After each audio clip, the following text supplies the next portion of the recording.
आज के इस एक्सप्लेनर में हम किसी थ्योरी या डेटा पर बात नहीं करने वाले। आज की चर्चा ये एक सच्ची और रोंगटे खड़े कर देने वाली सर्वाइवल स्टोरी है। भारत की सबसे रहस्यमयी और डरावनी जगहों में से एक सूरत का डूमा बीच।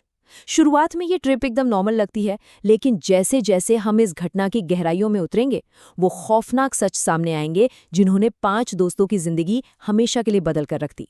तो चलिए बिना किसी देरी के इस डरावने सफर की शुरुआत करते हैं। सबसे पहले इस जगह के असली सच को समझना बहुत जरूरी है। डुमास बीच की सबसे बड़ी पहचान क्या है? इसकी काली रेत, राइट? लेकिन सबसे डराने वाली बात यह है कि ये रेत कुदरती तौर पर काली नहीं है। सदियों तक, लिटरली सदियों तक, ये जगह एक शमशान घाट के रूप में इस्तेमाल होती रही है। अनगिनत चिताओं की राख समय के साथ इस मिट्टी और रेत में घुल मिल गई और उसी राख ने इस रेत को ये काला रंग दिया है। जरा सोचकर देखिए, जिस जमीन पर लोग टहल रहे होते हैं वो असल में पीढ़ियों के अंत का प्रतीक है। यही वो खौफनाक सच है जहां से हमारी कहानी शुरू होती है। तो हुआ ये कि कॉलेज के 5 दोस्त थे, मयूर, कुशल, नील, रिया और आरव। हर कॉलेज ग्रुप की तरह इनका भी गोवा जाने का प्लान था, और हर ग्रुप की तरह वो प्लान अचानक कैंसिल भी हो गया। तभी मयूर ने एक ऐसा नाम लिया जिसने ट्रिप की पूरी दिशा ही बदल दी, डुमास बीच। हॉरर कहानियों का एक बेसिक रूल होता है ना कि अगर कोई जगह भूतिया या खतरनाक मानी जाती है तो भाई वहां कभी मत जाओ, लेकिन उत्सुकता अक्सर डर पर हावी हो जाती है। मयूर ने अपने दोस्तों को अपने गांव चलने के लिए मना लिया, जो इस बीच के एकदम करीब था। यहाँ पर एक बहुत ही खौफनाक चेतावनी का जिक्र करना जरूरी है। मयूर की दादी अक्सर एक बात दोहराया करती थी, अगर डुमास में रात के वक्त कोई पीछे से तुम्हारा नाम पुकारे तो भूल कर भी मुड़कर मत देखना। मयूर ये बात बहुत अच्छे से जानता था। उसे ये भी पता था कि गांव के मछुआरे सूरज ढलने के बाद उस इलाके में अपनी नाव तक लेकर नहीं जाते थे। ये कोई सुनी सुनाई अफवाह नहीं थी, पीढ़ियों से चला आ रहा खौफ था। फिर भी अरे सिर्फ दिन में देखकर वापस आ जाएंगे वाले ओवर कॉन्फिडेंस के साथ उन 5 ने वहां जाने का फैसला कर ही लिया। दोपहर में जब वो लोग वहां पहुंचे तो सब कुछ बिल्कुल नॉर्मल लग रहा था। एक अजीब सा कॉन्ट्रास्ट था वहां के माहौल में। एक तरफ एकदम कार्निवल जैसी फील, बच्चे खेल रहे हैं, गुब्बारे उड़ रहे हैं, लोग मस्ती कर रहे हैं। ये दिन के उजाले का एक बहुत ही खूबसूरत सा भ्रम था, लेकिन असली खौफ तो उनके पैरों के नीचे था। वो ढीली काली रेत जो असल में एक पुराना शमशान घाट थी। सरकार ने पर्यटकों के लिए शमशान को भले ही शिफ्ट कर दिया हो, लेकिन कहते हैं ना, कुछ जगह अपना डरावना अतीत कभी नहीं छोड़ती। इस खुशनुमा भ्रम को तोड़ा एक बुजुर्ग कूड़ा बीनने वाले ने। उसने पास आकर एकदम ठंडी आवाज में इन दोस्तों से पूछा कि पानी इतना साफ है, फिर भी लोग नहाने क्यों नहीं जाते हैं? और फिर उसने जो बताया वो सच में खून जमा देने वाला था। उसने कहा कि यहाँ सिर्फ राख ही नहीं है, बल्कि कई अनजले शव सीधे इसी मिट्टी में दफनाए गए हैं, जो आज भी उनके पैरों के नीचे सो रहे हैं। इस बात को और भी डरावना बनाता है एक अजीब सा कोइंसिडेंस। जब वो बुजुर्ग ये सब बता रहा था तो समंदर की तेज हवा अचानक से बिल्कुल रुक गई। एकदम सन्नाटा छा गया। अब यहाँ आकर कहानी का सस्पेंस और भी गहरा हो जाता है। जरा सोचिए, भीड़ से भरा हुआ वो बीच एक जगह आकर अचानक एकदम खाली क्यों हो गया था? वहां मानो एक अदृश्य लक्ष्मण रेखा थी। जहां ये लोग खड़े थे वहां भीड़ थी, लेकिन उससे आगे का पूरा बीच एकदम सुनसान। दूर रेत के पार सिर्फ एक पुरानी इमारत का खंडर दिख रहा था। कोई भी आम इंसान इस खालीपन को देखकर वापस मुड़ जाता, लेकिन कुशल ने उस खंडर तक जाने की जिद पकड़ ली। और बस यहीं से सुरक्षा का वो दायरा टूटना शुरू हो गया। जैसे जैसे वे आगे बढ़े, पीछे लोगों का शोर कम होने लगा और समंदर की हवा भारी होने लगी। ये वो पॉइंट था जहां ग्रुप टूटने लगा। रिया को अंदर से कुछ बहुत गलत महसूस हुआ और उसने आगे जाने से साफ मना कर दिया। आरव उसके साथ ही रुक गया। नील, कुशल और मयूर आगे तो बढ़े, लेकिन थोड़ी ही दूर जाकर नील को भी घबराहट होने लगी और वो वापस रिया और आरव के पास लौट गया। अब उनके पास सुरक्षा का कोई घेरा नहीं था। सिर्फ मयूर और कुशल बचे थे, जो उस खंडहर की तरफ बिना कुछ सोचे समझे बढ़ते ही जा रहे थे। जब वे दोनों उस खंडहर के पास पहुंचे तो उन्हें वहां एक पुरानी जंग लगी हुई नेम प्लेट मिली।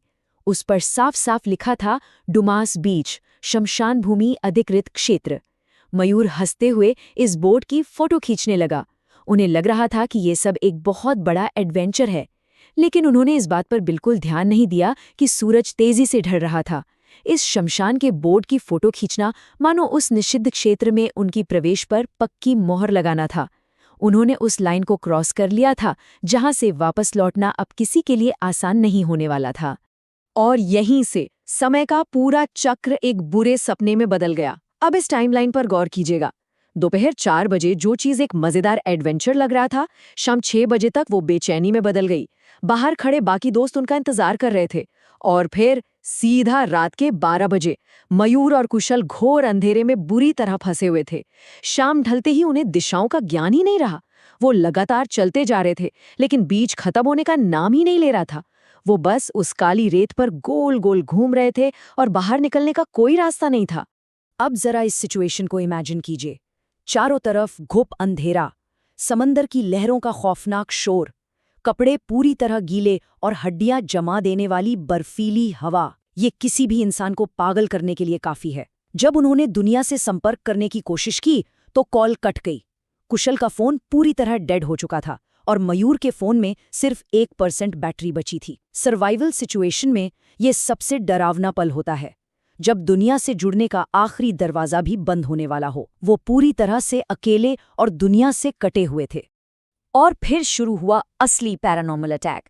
हवा के उस तेज शोर के बीच उन्हें अचानक कुछ बहुत ही मुलायम और मीठी आवाजें सुनाई देने लगीं। वो आवाजें उन्हें उनके नाम से पुकार रही थीं, कभी सामने से, कभी पीछे से, तो कभी गहरे समंदर की तरफ से। वो पुरानी चेतावनी याद है? दादी ने कहा था कि रात में कोई नाम पुकारे तो मुड़कर मत देखना। वो डरावनी कहानी अब उनके सामने एक खौफनाक हकीकत बनकर खड़ी थी। ऐसा लग रहा था मानो वो आवाजें उन्हें चारों तरफ से घेर रही हैं। उन अजीब और अनजान आवाज़ों के बीच अचानक एक जानी पहचानी आवाज़ गूंजी। मयूर, तुम क्या कर रहे हो? ये आवाज़ किसी और की नहीं बल्कि मयूर की दादी की थी। लेकिन सबसे खौफनाक बात क्या थी? मयूर की दादी 8 साल पहले अपने खेत से रहस्यमयी तरीके से गायब हो गई थीं और उनका आज तक कोई पता नहीं चला था। उस सुनसान अंधेरे शमशान भूमि पर अपनी गायब हो चुकी दादी की आवाज़ सुनना, ये वो पल था जब मयूर के चेहरे का रंग पूरी तरह उड़ गया। यहाँ से घटनाओं की रफ्तार अचानक इतनी तेज हो गई कि उन्हें कुछ सोचने का मौका ही नहीं मिला। भागते हुए अचानक उनके पैरों के नीचे समंदर का पानी आ गया। वे पीछे मुड़े तो देखा कि 10-12 खूंखार कुत्तों ने उन पर हमला कर दिया है। बचाव के लिए जब मयूर ने उन पर गीली मिट्टी फेंकी तो वो कुत्ते हवा में ही गायब हो गए, लिटरली जैसे वो वहां थे ही नहीं। और तभी तीसरी और सबसे भयानक चीज हुई।